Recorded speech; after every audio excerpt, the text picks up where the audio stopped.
your overall thoughts on Dana? I think Dana's cool, but as a boss of the UFC, there's a lot to critique. So I'll get my content. I'm kind of curious, like what your critiques are, because let's establish this. There's a difference between a diehard expert and a casual fan. What are the critiques of Dana? No, wait, hold on. Here's what I want to say. There's a difference between a casual fan. Yeah. I'll say I'm a casual fan. I don't know nearly as much shit as these other guys I like to watch, and you're an expert.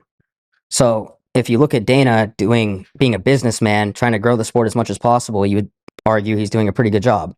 He did a good job. No two ways about that. Like, he brought the sport from nothing to something. That's crazy.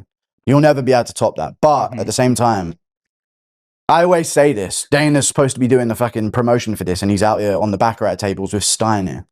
That's the fucking... That's after the promotion. That's late night, bro. Yeah, but that's late night promotion, but I feel like there should be more effort. You know when he announces... He could still do both, though, no? He can still do both, but what is him doing the promotion of it is my question, because he's on his phone. I'm sure other commissioners are doing that shit behind the scenes, too. They're just not on camera. Yeah, I get that, but when you're on your phone and you're giving me like 240p, grainy quality fight announcements, it's like, come on, man.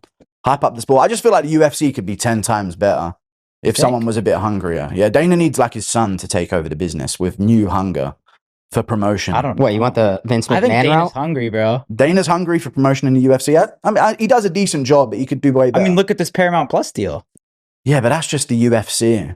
What do you mean? I know that Dana White does a good job, yeah, but I don't know. I think he could do more with like amping up the fights a lot more. I think if you knew him, you'd know how much of like strategic killer he is. Okay, when was the last face-to-face interview with fighters then? Have they ever really done that? They do press conferences. They used to do that all the time. But they don't do face-to-face interviews, like when there's a table in front of them. When have they like the DC Jones type. DC Jones talking shit in front of each other with Joe Rogan. I mean, that's a great idea. That'd be sick to watch. Yeah, they need to bring that shit back. But it feels like, you know, when they get to a certain level of business, they can just sort of downgrade. But this Paramount Plus deal to pull this off is like, this is game changing. Yeah, it's game changing. Like, this sport's going to be huge this year now. Oh, wow, it's game changing. Big whoop. That's bare minimum.